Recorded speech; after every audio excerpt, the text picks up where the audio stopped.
Next, we have Professor Farah, Jasmine Griffin. Professor Griffin is one of our nation's premier chroniclers of the lives and politics and activism of American musicians, in other words, the space between the notes. She has written landmark books on Billie Holiday and on the collaboration between Miles Davis and John Coltrane, co-edited the anthology Uptown Conversations, The New Jazz Studies, and written seemingly innumerable chapters and essays on musical figures, including Beyonce, Mary Baraka, Mary Lou Williams, and I'm only telling you so far about her musical scholarship. Her writing on African American literature especially is equally extensive and essential reading. In fact, that chapter on Mary Lou Williams is part of her most recent book, Harlem Nocturne, Women Artists and Progressive Politics During World War II, in which she also writes about Ann Petrie and dancer-choreographer Pearl Primus. Professor Griffin is director of the Institute for Research in African American Studies and the William B. Ransford Professor of English and Comparative Literature and African American Studies at Columbia University, where she is also, in all of her free time, I guess, affiliate faculty of the Center for Jazz Studies. Just over 4 years ago, Professor Griffin helped the Price Institute celebrate the 50th anniversary of the publication of Blues People, Mary Baraka's iconic book of music history and cultural criticism, as part of a distinguished panel of scholars and musicians. And I am only sorry that it took us this long to invite her back to Newark. The title of her talk today is Listening to Know, Black Life, Music, and Meaning. So please welcome Professor Farah Jasmine Griffin.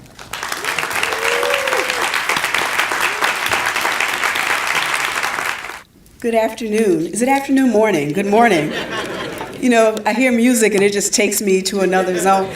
And I just want to say, I want to apologize because it is so unfair that they have me up here talking after Stefan Harris. When I finally looked at the schedule and I figured out that's what they were going to do to me, I was like, okay, I got something for them. Because I have no musical talent, but we're going to try this. All right, there.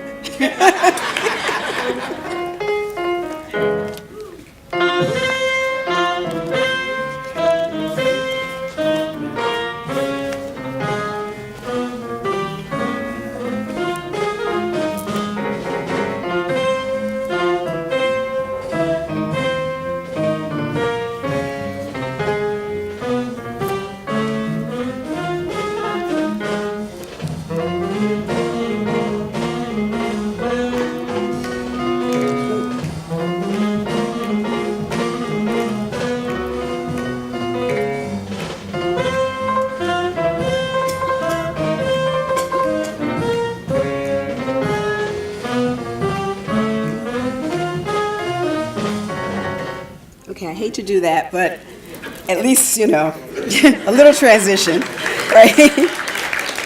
A little monk for us. I'll return to that. I am so honored to have been invited to speak to you today at this prestigious annual event, which is actually an institution.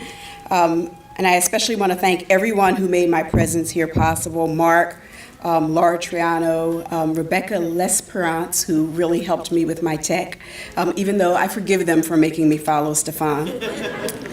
This year's focus on the social role of music in Black history is of a special importance to me, as it very much resonates with my own intellectual and cultural interests and commitments.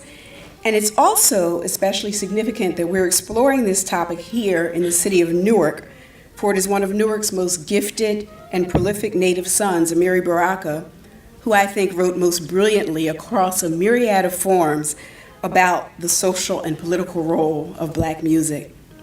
He has been most influential in my own desire to write about Black music, because it was through the work of Mary Baraka that I first learned to listen to the music in order to better understand Black life and history, and to listen for meaning, the import, the signification, the purposes of Black music in the context where it is produced, performed, and disseminated.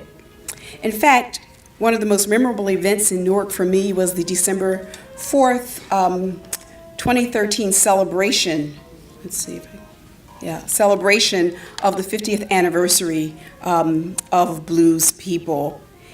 It would be the last time I saw Amiri, and I was thrilled to have the opportunity to let him know yet again how important that work had been to me. And as I recall, he wasn't there for the panel because he was doing something even more important. He was attending a fundraiser for his son's mayoral campaign. Right? But he did come to the reception, and I recall his coming there and this look of pleasant surprise on his face as he looked at me and called my name, Farah. And that remains a deeply cherished moment because it was the last time I saw him. I returned to my notes for that event in order to prepare for today's remarks because few thinkers have more influenced my own thinking and writing about the music in books, essays, poems, liner notes, interviews, and later formal conversations or a chance encounter on the street or in a club or anything like that.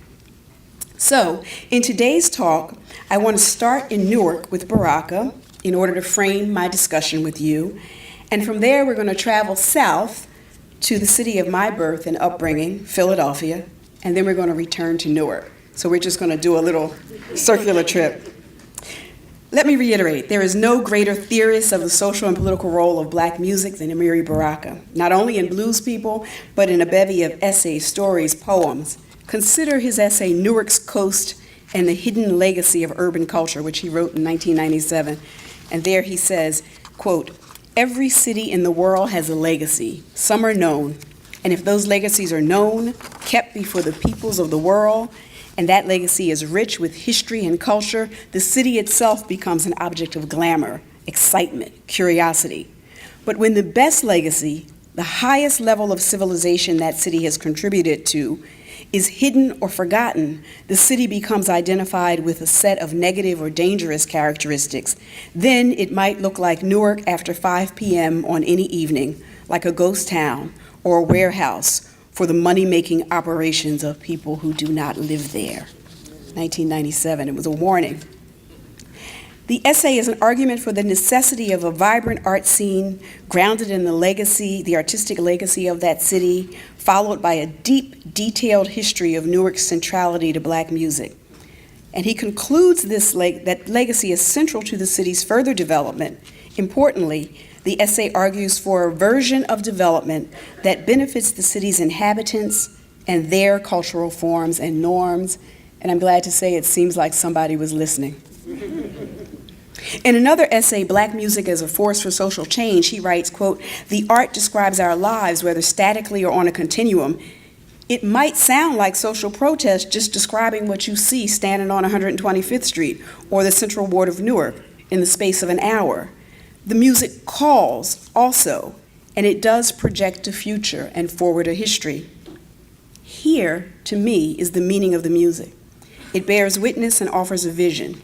And he writes further, and I think that Stefan's performance shows us this, that ideas do not require lyrics. Sounds carry ideas. That's why you get sad with one song, happy with another. He theorizes the meaning and role of black music, and then he offers a specific context for the further elaboration of the theory he posits, whether that context is a form, a genre, a band, or a city. But it's not only in the essays, even in the poems, he offers a theory of black life informed by music.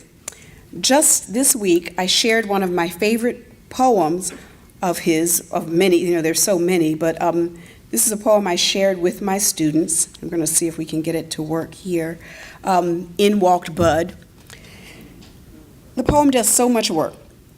I use it to teach my literature and cultural theory students something about improvisation. I usually explain that it is a Thelonious Monk tune, which we heard at the opening, that we heard the head of it at the opening of this talk, that he recorded it first in 1947, and then again in 58. He recorded it several times. And the 58 version has the iconic Johnny Griffin solo. And then later on, there are lyrics that are written by John Hendricks. I usually explain Monk's place in the jazz pantheon, and I share versions of the story that has become a bit of a myth behind its composition. So one version of the story goes, Monk wrote this song out of gratitude for Bud Powell because Powell came to his defense during a police raid at the Savoy Ballroom in 1945. This version of the story says the police demanded Monk show his ID, and when he refused, they brutally arrested him, right? According to this version, Powell tried to stop the arrest and block the door. Legend has it he yelled, "Stop, you don't know what you're doing. You're mistreating the greatest piano player in the world." The police struck Powell in the head with a nightstick.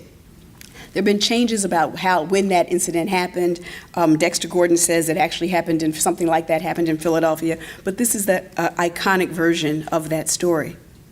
Sometimes I play Carmen McRae's version so they can hear the lyrics, which were written by John Hendricks, and they are a celebration of Black sociality. The lyrics, "Dizzy he was screaming, next to OP who was beaming, Monk was thumping, suddenly in walked Bud, and then they got into something." And then there's Baraka. Let's listen to it. Do dee do do dee do do dee do do dee do do dee do do dee do do dee dee do da da. In walk Bud. Do dee do do dee do do dee do do dee do do dee do do dee do do do dee do da da. Summer evening, ghetto style. Sidewalks collect us up under radio lives. Pregnant babies crowned queen of nowhere to go.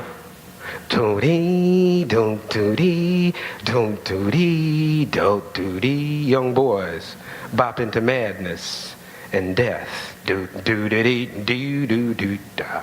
We laugh, we scream, we fuck a lot, we dance a lot, we drink a lot. Do-dee, do-do-dee, do-do-dee, do-do-dee. Get high, high, high, high. We get high. What? Who? Where? No, no. Bang! Ah! Do-dee, do-do-dee. What is life but a whiskey dream? Do-dee-doo, do-do-do. Oh, yeah, we cry a lot. The machine won't let us alone. Die a lot.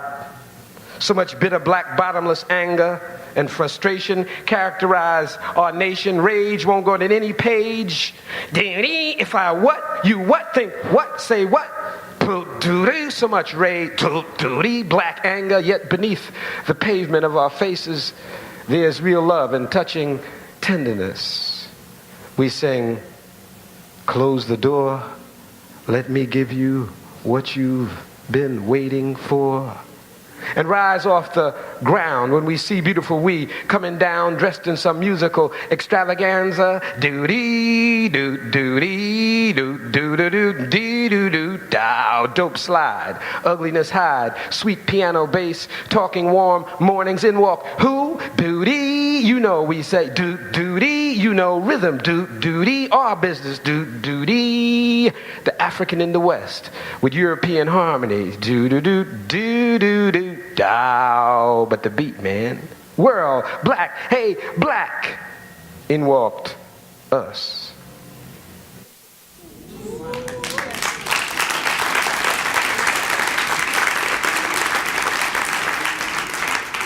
You know, you see why I love that? Like, there are times I just play it just because I have to hear it.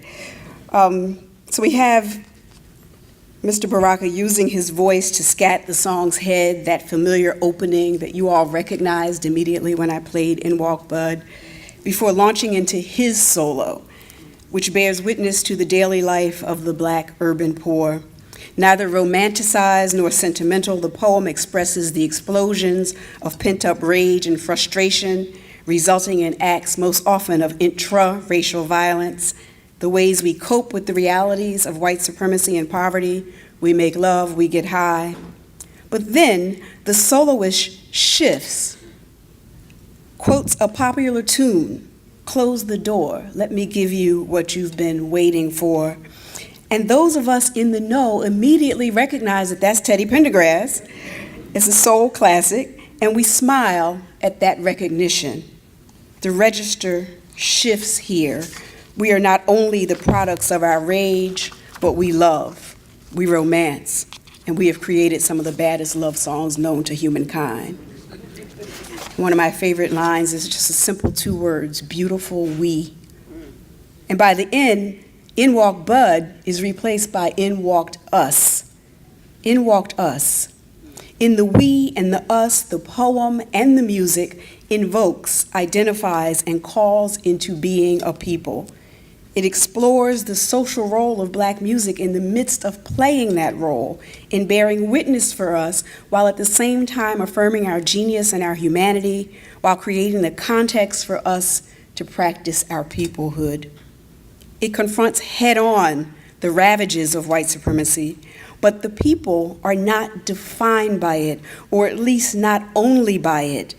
There is another side to this story, one that we write, a celebration of Black love, of Black sociality, and it's all there in the poem, just like it's all there in the music. In essays, poems, and performances, Amiri Baraka consistently theorized the social role of Black music. And then, of course, there is Blues People, his most elaborate statement on the meaning of Black music.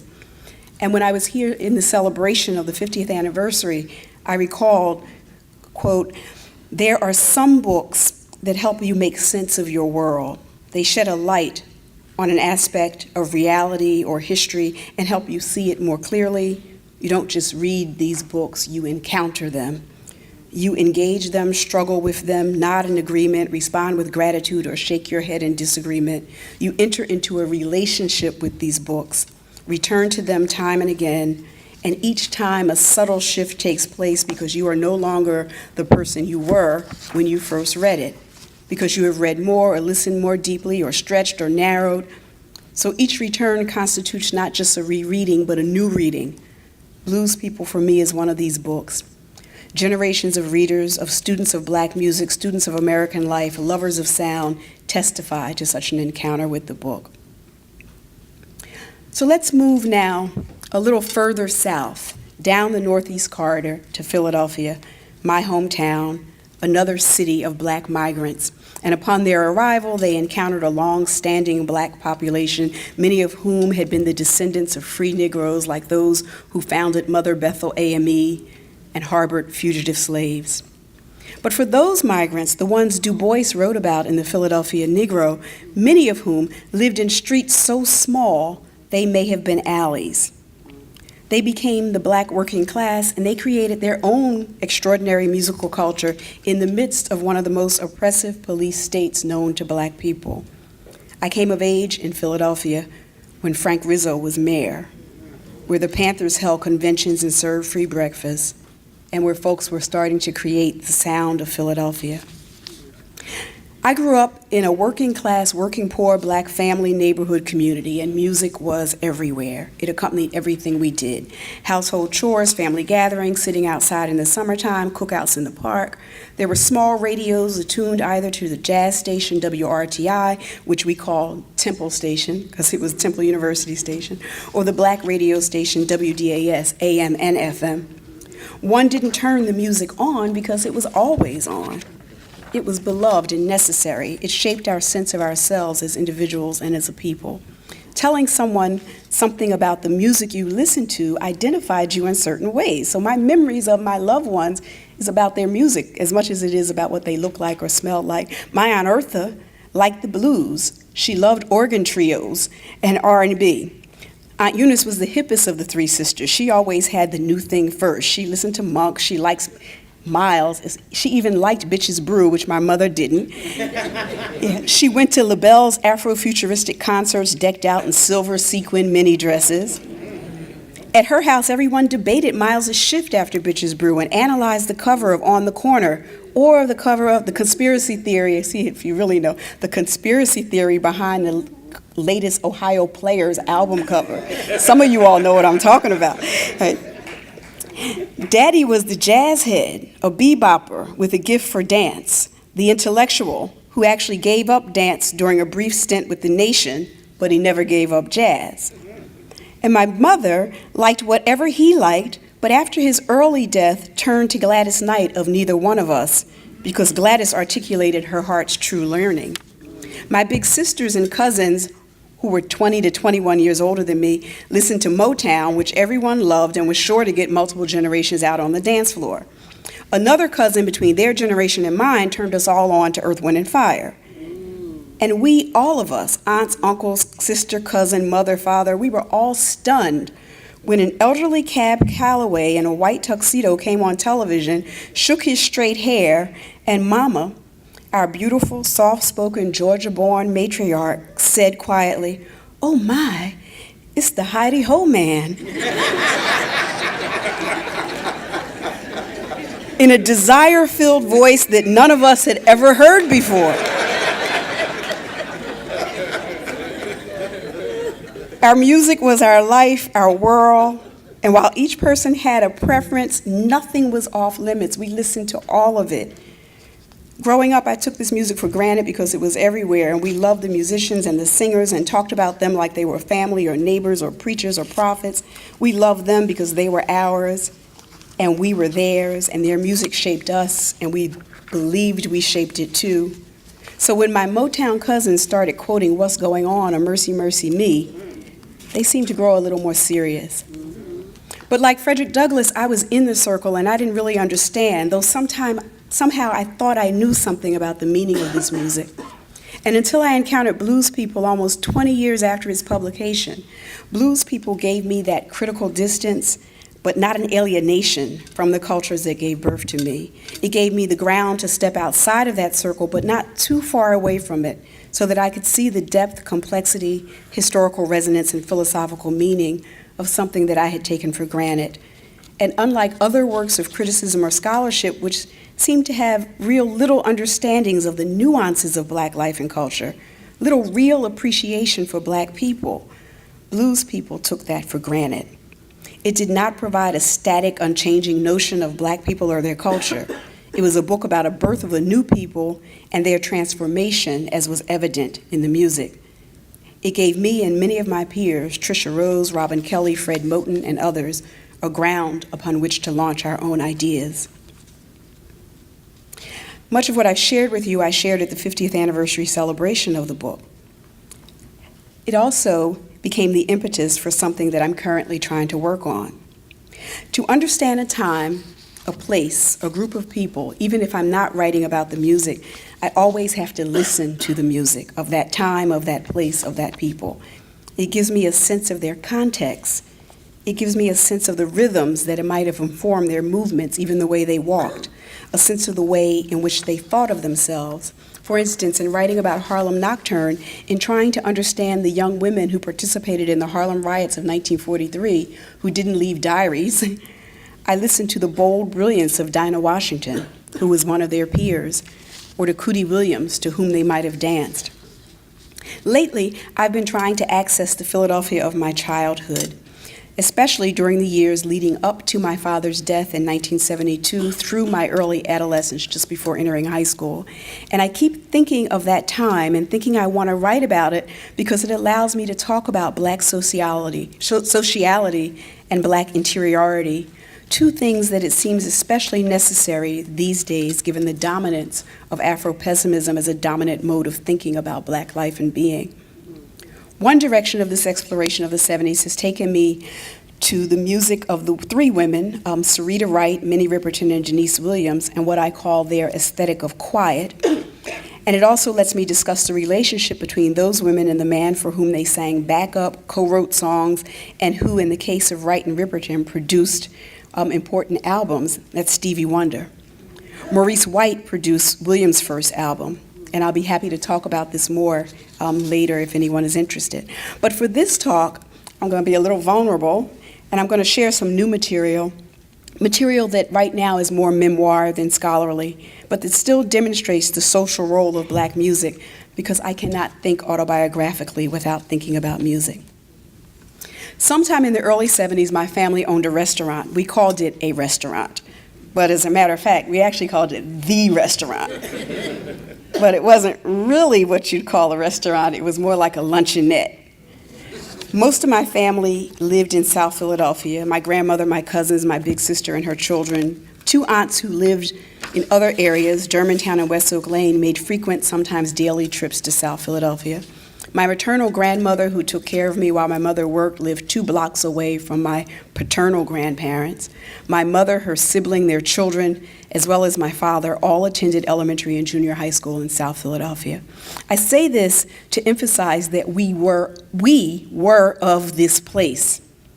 And yet, the part of South Philadelphia where our restaurant was located felt like a new and different world to me. It wasn't far, 2 or 3 minute walk from my grandmother's, but it was what we called across the road, Grace Ferry Avenue, and it seemed like another landscape altogether. I can't remember any trees, but I do remember a vacant lot with huge sunflowers that grew wild, and I swear one day there were tumbleweeds rolling down Grace Ferry Avenue, though I know they probably couldn't be tumbleweeds. It was a black community situated not far from a fairly hostile white one, and yet I can barely remember ever seeing a white person except for an older, it seems wealthy woman who sometimes came to the bar next to the restaurant to visit her lover, the bar's owner. But that's it. Our luncheonette had a Formica counter, red stools with spinning seats, an old-fashioned cash register, and a jukebox. And when we first went to the property to clean it and prepare for opening, there were already 45s in the jukebox. And they seemed to me to be of another era. Chuck Jackson's Any Day Now, and Tossin' and Turnin'. Those 2 stand out. And until today, I can remember the lyrics to many songs that were popular before my birth because of their presence in the jukebox. I'll hear them and I'll say, that was on the jukebox, and be taken back immediately to that space. My mother and aunts and cousins gave me quarters so I could play those old songs when the restaurant wasn't filled with people who had their own soundtracks. It seemed the only people who played the old songs was one of the men who lived in the boarding house upstairs from the restaurant and me. And another time I'll talk about the inhabitants of the boarding house. We also kept the jukebox stocked with the latest records as well. Mr. Big Stuff, The Cleanup Woman, I'm So Proud, For the Love of Money, Family Affair, and all of James Brown and Aretha Franklin. The music was always on, and sometimes even in that little space, folks danced. And my charismatic cousin Irvin, who actually owned the restaurant and employed my mother, one aunt, and grandmother, but worked as a bartender next door, would come in the door of the restaurant already dancing, flashing $1 million smile and brightening our days. The music, like the space, was distinctly black, and it was mostly funky. It was often beautiful. I Want to Go Outside in the Rain was one of the favorite of one of the men who'd fallen in love with my unavailable mother. He'd play it when he came in, and sometimes for effect, when it was raining, he'd just stand outside and sing it. Actually, he was a family friend who at one time or another fell in love with all of my grandmother's daughters in the order of their birth. The music was as much part of the ethos as the smell of burgers, fries, cheesecakes, fried chicken wings, which we served in a wax paper lined red and white paper basket with hot sauce and white bread. My grandmother insisted that we begin to serve breakfast sandwiches because too many of the young school children would come in before school to purchase Now and Laters and other sugar-filled products. And Mama would say, those babies are hungry. And she probably gave away more than we sold, much to my cousin's chagrin. But when word got out we were serving breakfast, the hard-working men who were employed in nearby factories started to come for a cup of coffee, 2 eggs over easy, and conversation with one of the pretty ladies who served them. Music sparked conversation and debate. Tammy Terrell and Marvin Gaye, quote, well, you know Marvin ain't been right since Tammy died. And you couldn't convince them that her early death had not been initiated by David Ruffin's abuse. Stevie Wonder's car accident was a subject of great conversation because his music took on a deeper, more spiritual turn, which prompted conversations about spirituality and religion and death and near death. The jukebox had signed, sealed, delivered, For Once in My Life, songs from Music on My Mind, and talking book like Superstition, You Are the Sunshine of My Life. But after that 1973 car accident in which he almost lost his life, he, as a figure and an artist, took on an even deeper meaning. Many of the discussions suggested he wouldn't survive that accident because he had already given us the deeply meaningful inner visions, which yielded Higher Ground, Living for the City, Golden Lady, All in Love is Fair. Folk thought that maybe that was the last statement and the highest achievement of his genius. And then they would say, just think about Train. Our people came face to face with death on such a regular basis, and amongst everyone who came into the restaurant, it was a given that this life wasn't all there was. There was something after, and after you reach a certain plane, like train and maybe even Stevie, maybe it was time for you to go on to something else. But if you faced death and you looked it down, you had to do something with the gift of time that was given to you. Stevie survived and came back to bear witness. He said, "The only thing I know is that I was unconscious, and for a few days I was definitely in a much better spiritual place that made me aware of a lot of things that concern my life and my future and what I have to do to reach another higher ground." If Stevie's music took on a more spiritual bent, it also became more political, and he was not the only one. When I think of the music of that people, I also think of some of the most beautiful political statements made through Black culture, music that both challenged and protested the condition of the world, but also affirmed Black being. And while scholars often debate the relationship between art and politics, between art for art's sake and art as propaganda, and claim the former is always more beautiful, the most brilliant Black artists have shown us that the dichotomy is a false one. And as Toni Morrison says in her own writing, it has to be both beautiful and political. Marvin Gaye's What's Going On is proof of this, and when that album came out and selections from it found their way to the jukebox, folks stopped, listened, analyzed lyrics, and from a child's eye, it seemed they walked a little bit differently. Think about that album. Recall the way it opens. It doesn't open with a song. It opens with a moment of Black sociality. Before even launching into the lyrics, there are Black voices talking. You almost can envision like a group of brothers greeting each other on the street, happy to see each other, happy just to be in each other's company. And then following this exchange, Marvin's tenor enters with "Mother, Mother." What's Going On was on our jukebox, and so was Mercy, Mercy Me. And I think the latter stood out to me then as it does now for the capaciousness of its concerns with the environment, a song that suggested that it was not only Black people who were in peril, but the very planet on which we lived. And it seemed to me then as it does now a calling. At that time, it resulted in my begging my mother to get rid of aerosol cans. If only we got rid of aerosol cans, we could preserve the ozone layer. The political nature of the songs, especially those by Curtis Mayfield and Marvin Gaye, seemed to echo a sense of Black determination which informed the period. And I suppose this is one thing that the music evokes for me about that period in our lives and our history. When I hear it, I remember laughter and love, food and dancing, but I also remember it was a period where the adults around us were trying to build something for our future, something that was ours, that belonged to us. Our restaurant was a facet of Black economic self-determination, a family-owned establishment employing family who in turn made possible its ownership. It was a business, but it was also the center of our family and social life. It was a source of pride and self-definition. And there were also Black folk from the neighborhood running for state representative or city council. Hell, even the underground economy took on an air of self-determination. This is a period, after all, in Philadelphia that gave birth to the Black Mafia. And in the restaurant, this was spoken about in terms that gestured towards self-determination, even as the fear, violence, and influx of drugs were also a source of great despair. And I would be lying if I said some of the members didn't frequent the restaurant. They did. And they were respectful in that space because they'd grown up with my cousins, and some of them even called my grandmother Mama. We all listened to and danced to and argued about and discussed the same music while eating chicken and cheesesteaks, and if my aunt felt like it, ribs and maybe chitlins too, although there was a bunch of folks that didn't touch that swine. We were a people, and through the door of that restaurant walked us. During the time that I was coming of age, hearing myself in the music, and later finding the self to which I aspired to be in the literature of Black women, another young woman, about 5 or 6 years my senior, was living in and listening to the soundscape of Detroit, absorbing it all and finding her own calling in this music. And it is to that young woman that I'll turn my attention in closing. Jerry Allen was born in another chocolate city, Detroit. She absorbed all the music that city offered. She danced to Motown as a little girl.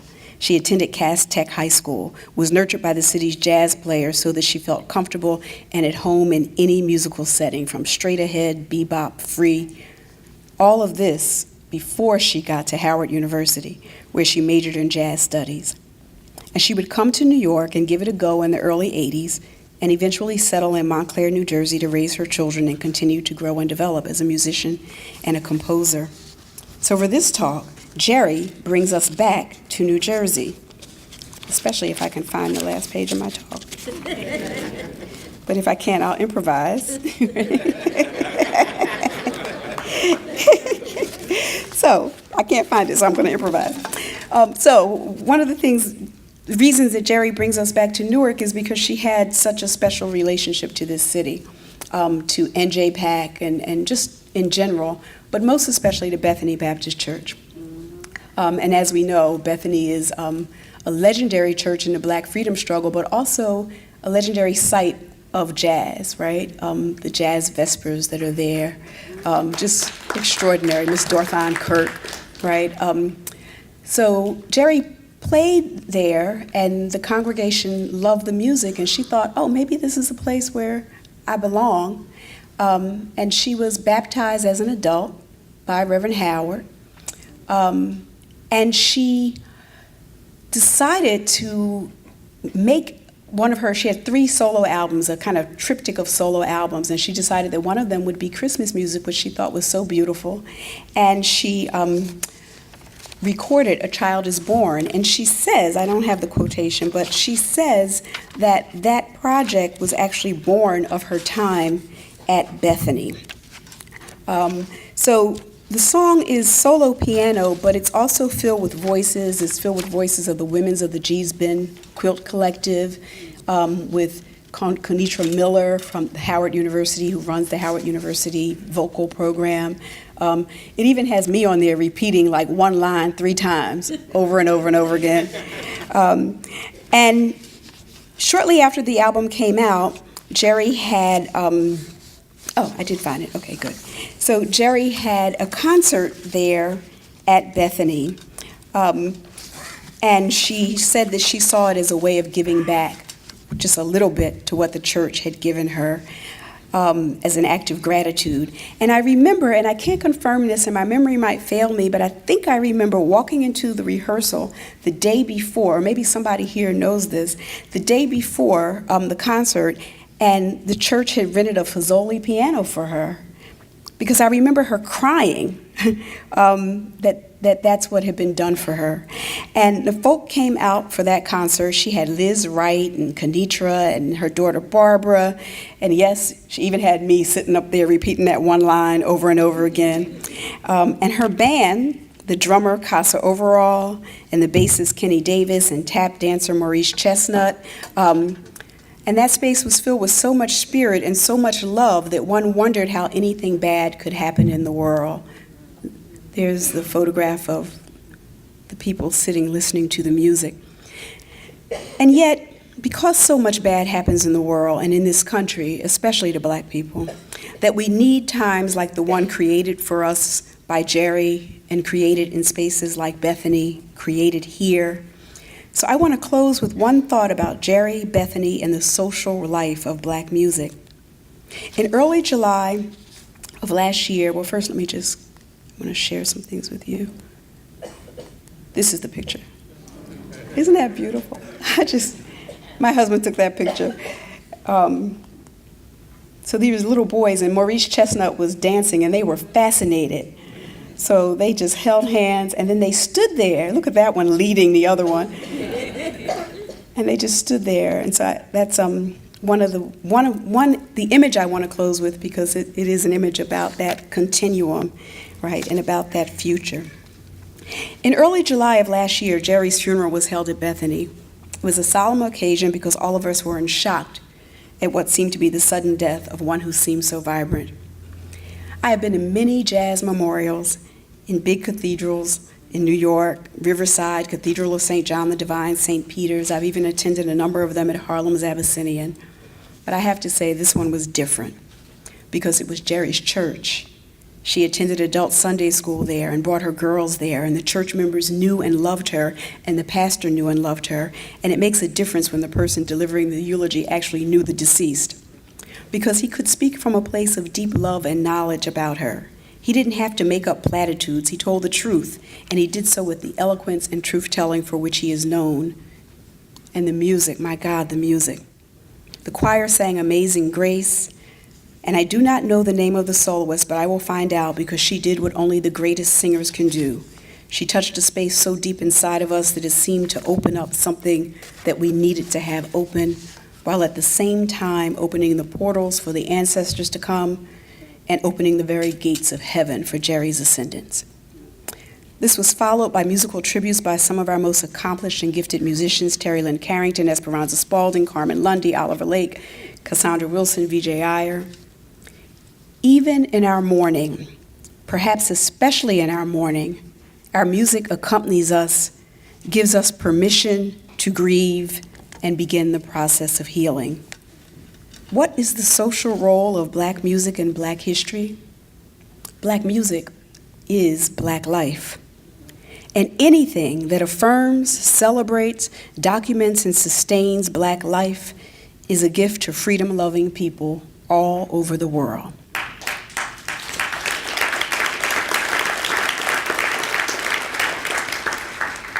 Because we are all in need of grace, that unwarranted favor that you just can't earn. And because Jerry was grace, I want to close with her recording of Amazing Grace, her recording and her arrangement of Amazing Grace, as a way of saying thank you for taking the time to listen to me.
Thank you.